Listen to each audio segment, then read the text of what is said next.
नगर निगम के अब बदलेंगे हालात, जल्द होगा सुधार, यह कहना है नगर निगम के वरिष्ठ उप महापौर दुष्यंत भट्ट का। उन्होंने बताया कि निगम आयुक्त को पत्र भेजकर जनता के हित में 13 मांगे की गई है। नगर निगम को भ्रष्टाचार से मुक्त किया जाएगा, घर बैठे सभी नागरिकों को मिलेंगी सुविधाएं, निगम को सैनिटाइजर से युक्त और दलालों से मुक्त किया जाएगा। और क्या कहना है दुष्यंत भट्ट का, सुनिए उन्हीं की जुबानी। आज जो पानीपत की शख्सियत हमारे साथ मौजूद है वो किसी पहचान की मोहताज नहीं है। लगातार 2 बार वार्ड 25 से चुनाव एक तरफा चुनाव जीतकर उन्होंने निगम में अपना दबदबा जमा कर रखा हुआ है और साथ ही अभी हाल ही में उन्होंने डिप्टी सीनियर मेयर का पद भी ग्रहण किया है। हालांकि एक तरफा चुनाव जीतने के बाद करीब 1 महीना 16 दिन पहले ही इन्होंने डिप्टी सीनियर मेयर का पद ग्रहण किया है। हम उनसे जानना चाहेंगे कि इन्होंने डिप्टी सीनियर मेयर बनने के बाद नगर निगम में क्या बदलाव किए हैं और क्या बदलाव करने वाले हैं। हमारे साथ मौजूद हैं। नमस्कार भट्ट साहब। जी बहुत बहुत धन्यवाद आपका। क्या कहना चाहेंगे, क्या बदलाव किए हैं आपने सीनियर बनने के बाद डिप्टी सीनियर? देखिए दुआ जी, पानीपत नगर निगम में सीनियर डिप्टी मेयर का पद अपने आप में एक चुनौतियों भरा पद है। हमारे यहाँ की जो कप्तान हैं वो महापौर अवनीत कौर जी हैं और मैं तो एक अवनीत कौर जी के एक सहयोगी के नाते अपनी भूमिकाएं दे रहा हूँ। जिस प्रकार से टीम की कप्तान को मेडल मिलता है और काम पूरी टीम करती है, तभी अगर मैच जीतते हैं तो टीम के कप्तान को ही श्रेय जाना चाहिए। महापौर अवनीत कौर जी एक युवा हैं और अच्छे तरीके से वो काम कर रही हैं। मैं उनके सहयोगी के नाते हमारा नगर निगम ठीक हो, इसी दिशा में मैं काम कर रहा हूँ। जब लगभग 1 माह 16 दिन पहले मैं इस नगर निगम में आया तो व्यवस्थाएं बहुत ज़्यादा चरमराई हुई थी। हालांकि मैं इस बात से अब भी इनकार नहीं कर रहा कि व्यवस्थाएं ठीक हो गई हैं। उन व्यवस्थाओं को ठीक होने के रास्ते पर काम चल रहा है। जो हमारे पहले कमिश्नर मनोज यादव थे उनके साथ भी मैंने मिलकर काम किया, लेकिन दुर्भाग्यवश ये घटना घटी कि भाई उन्होंने जो प्रोटोकॉल था उस प्रोटोकॉल के हिसाब से काम नहीं हो पाया तो उनको यहाँ से उनकी ट्रांसफ़र हुई। वो एक एक्सीडेंट था, मतलब जिसको मैं मानता हूँ कि शहर के विकास के में अच्छा योगदान हो सकता था। खैर, जो वत्सल जी आए हैं वो भी बहुत अच्छे ऑफिसर हैं और ऑफिसर से काम करवाना वो हमारे अंदर अपना गुण होना चाहिए कि हम इस शहर को देना क्या चाहते हैं, हमें इस शहर को देना क्या है, हम किस दिशा की ओर शहर को लेके जा रहे हैं। मैंने मुख्य 13 बिंदुओं पर काम करना प्रारंभ किया है अभी। सबसे पहला विषय तो मेरा जो कोविड को लेकर है कि आज पूरा विश्व कोविड से लड़ाई लड़ रहा है। हमारा पानीपत नगर निगम के अंदर कर्मचारी जितने भी हैं वो कर्मचारी बेचारे सवेरे फाइल उठाते हैं, फाइलों को हाथ लगता है और पब्लिक डीलिंग से वो बहुत ज़्यादा जुड़े रहते हैं। तो ऐसे में मैंने कमिश्नर साहब को ये कहा है कि आप इन सब के लिए एक सैनिटाइज्ड की व्यवस्था की जाए और ये सब सैनिटाइज्ड हों। इनके कार्यालय में आने वाला व्यक्ति खुद सैनिटाइज होकर इनसे मिले और इनके पास भी एक सैनिटाइजर की बोतल हो। मैंने बात की है कि प्रॉपर्टी टैक्स को लेकर जो जटिलताएं हैं उन जटिलताओं को कम करें, उसके लिए सरकार से पत्राचार करें और सरकार को लेटर लिखें। उसकी एक कॉपी हमारे जो ऑनरेबल मेंबर ऑफ पार्लियामेंट है उनको दें। ऑनरेबल एमएलए रूरल और अर्बन दोनों एमएलएज को पता होना चाहिए, एमपी को पता होना चाहिए कि नगर निगम के अंदर किस किस चीज़ की रिक्वायरमेंट है, महापौर महोदय के साथ साथ।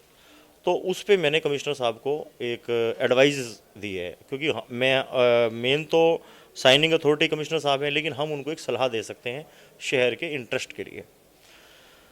और यहाँ पर जो आउटसोर्सिंग के कर्मचारी हैं और जो पक्के कर्मचारी हैं, किसी भी तरह से दोनों के पास अपने अपने आई कार्ड हों और वो आई कार्ड अपने गले के अंदर डाल के रहें। ये बहुत जल्द यहाँ पर होने वाला है। नगर निगम में आने वाले प्रत्येक व्यक्ति को सुविधा फैसिलिटी सेंटर यहाँ खुलने वाला है बहुत जल्द, जिस पर काम चल रहा है। उस फैसिलिटी सेंटर के अंदर होगा कि कोई भी व्यक्ति आया और उसको टोकन मिलेगा। जिस प्रकार से आप प्राइवेट बैंक के अंदर जाते हैं और आपने पैसे कैश निकलवाना है तो आप अपने टोकन पे अपनी वेट करते हैं। सरल है। हाँ, इसी प्रकार से हम यहाँ पर वो व्यवस्था करने वाले हैं। जो एक और इम्पोर्टेंट सब्जेक्ट है जिस पर हम काफ़ी हद तक वर्किंग कर चुके हैं और बहुत जल्द ही आपको इम्प्लीमेंटेशन उसका नज़र आएगा। वो ये कि हम एक प्राइवेट एजेंसी को हायर करने की योजना पर हम काम कर रहे हैं।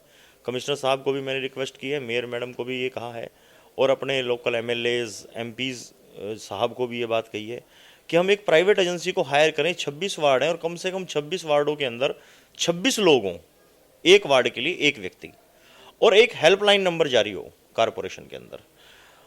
मान लीजिए बॉबी दुआ जी तहसील कैंप के अंदर रहते हैं और बॉबी दुआ जी को काम है, और बॉबी दुआ जी ने फ़ोन किया हेल्पलाइन सेंटर पे। हेल्पलाइन सेंटर पे फ़ोन किया, उन्होंने कहा कि मुझे अपनी बिल्डिंग का नक्शा पास कराना है। तो हमारा एम्प्लॉई यहाँ से नगर निगम से बॉबी दुआ के घर पर जाएगा, बॉबी दुआ जी से कहेगा कि आप मुझे कागज़ दीजिए, बॉबी दुआ जी से कागज़ लेगा, और उन कागज़ों को लेकर बॉबी दुआ जी की को कारपोरेशन में आने की आवश्यकता नहीं पड़ेगी। वो जो लड़का हमने अपॉइंट किया है उस वार्ड के लिए, वो बॉबी दुआ जी का काम करा के उसके घर पे दे के आएगा। जिस प्रकार कुछ काफ़ी हद तक दिल्ली में भी इस प्रकार का प्रोग्राम चल रहा है। हाँ, जैसे अब उसके लिए भले ही हमें 200 या 300 रुपये किसी को सुविधा घर बैठे सुविधा देने की योजना के लिए उस आम व्यक्ति को देने भी पड़ जाएं, तो एक तो कारपोरेशन के अंदर रश कम होगा, और कारपोरेशन में जब रश कम होगा तो लोगों को भी कारपोरेशन के प्रति जो उनका नज़रिया है कि आप आज कहीं भी समाज में चले जाओ, एक ही नगर निगम भ्रष्टाचार का अड्डा है, नगर निगम भ्रष्टाचार का अड्डा है। जबकि भ्रष्टाचार को बढ़ावा देने के लिए हम भी तो रिस्पॉन्सिबल हैं। अगर अधिकारी पैसे ले रहा है तो उस अधिकारी को पैसे भी तो कोई ना कोई दे ही रहा है। तो अगर दोनों ही ये तय कर लें कि ना पैसे देंगे और ना कर्मचारी लेंगे, तो मुझे ये लगता है कि भ्रष्टाचार समाप्त होगा। और जब ऊपर का अफसर ईमानदार हो तो निचला कर्मचारी ऑटोमेटिक ईमानदार रहता है। और हमारी प्रायोरिटी ये रही है कि कारपोरेशन के अंदर अब जो ऑफिसर आए वो ईमानदार ऑफिसर रहें। जैसे मनोज जी की मैं बात करूं, वो भी एक ऑनेस्ट ऑफिसर थे। वत्सल जी आए हैं, वो भी एक ऑनेस्ट ऑफिसर हैं, जो उनका रिकॉर्ड आप उठाकर देखिए। और व्यक्तिगत तौर पे भी वो व्यवहारिक आदमी हैं और मतलब मिलनसार हैं। सबसे बड़ी बात है मिलनसार होना, कि आदमी को ये लगता है कि मैं कारपोरेशन के अंदर आ रहा हूँ। हमारा यही टारगेट रहे दुआ जी कि नगर निगम में आकर आदमी को ये एहसास हो कि वो किसी प्राइवेट एजेंसी के अंदर आया है। सरकारी जो इमेज है हम उस इमेज को ठीक करना चाहते हैं, बदलना चाहते हैं। जैसे कि अब आप देखिए सिविल हॉस्पिटल के अंदर भी कितना अच्छा हॉस्पिटल बना है, बहुत अच्छा हॉस्पिटल बना है। तो हम कारपोरेशन को भी हम उसी ढर्रे पे लेकर जाना चाहते हैं। और हमारे साथी निगम पार्षदों को भी मैं यही करूँगा कि वो भी इसके अंदर अत्यधिक सेवा के माध्यम से लोगों को एक मैसेज दिए जाए कि हम नगर निगम हमारा है।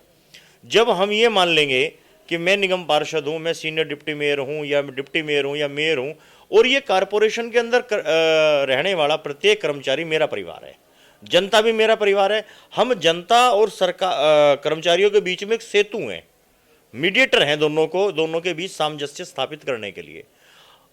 और मैं तो बहुत बेबाकी के साथ एक बात मानता हूँ, कहता हूँ कि यदि मैं समस्या का समाधान नहीं तो मैं खुद अपने आप में एक समस्या हूँ।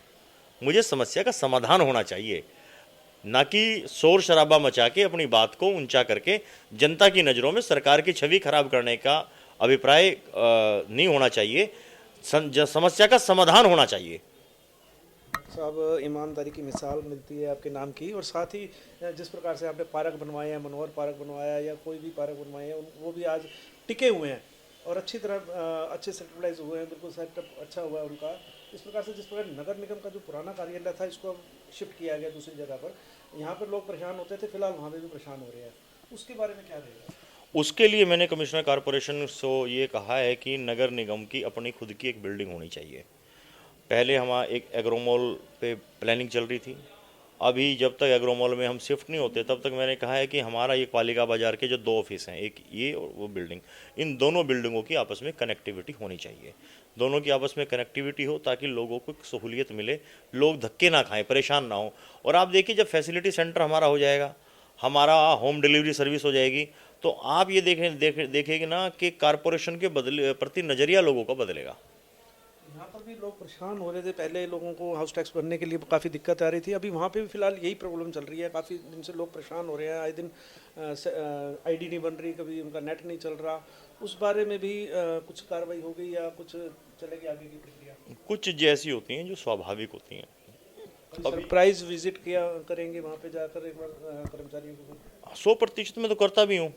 मैं तो हाँ, मैं करता हूँ। मैं तो सरप्राइज़ भी देता हूँ और कर्मचारियों को अपना परिवार मान के उनको उस रास्ते पे लाने की कोशिश करता हूँ जिस रास्ते पे हम चल रहे हैं।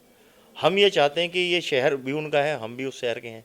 जब शहर ही सबका है, कर्मचारी भी हमारे हैं, सरकार भी हमारी है, तो फिर झगड़ा किस बात का। तो पानीपत वासियों को कोई मैसेज देना चाहेंगे?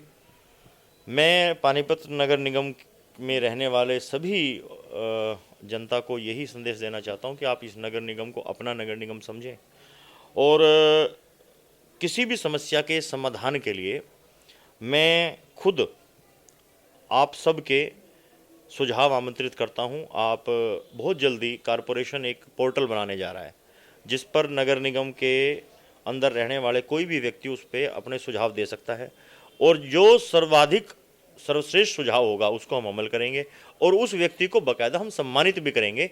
ऐसी योजना हम काम कर रहे हैं। पानीपत नगर हमारा है, कर्मचारी हमारे हैं, आप हमारे हैं। हम सब मिलकर इस शहर को एक अच्छा शहर बनाएं और इसको अपना समझें, बेगाना ना समझें। तो ये थे हमारे साथ पार्षद और senior deputy mayor Dushyant Bhatt, जिनका कहना है कि अब नगर निगम में काफ़ी बदलाव देखने को मिलेंगे। पानीपत ब्रेकिंग न्यूज़ के लिए बॉबी दुआ सहयोगी मनोहर के साथ। पानीपत ब्रेकिंग न्यूज़ पर ताज़ा तारीन समाचार देखने के लिए आज ही चैनल को सब्सक्राइब करके बेल आइकन दबाएं ताकि आपको ताज़ा खबरों के अपडेट मिलते रहें। देखते रहिए पानीपत ब्रेकिंग न्यूज़।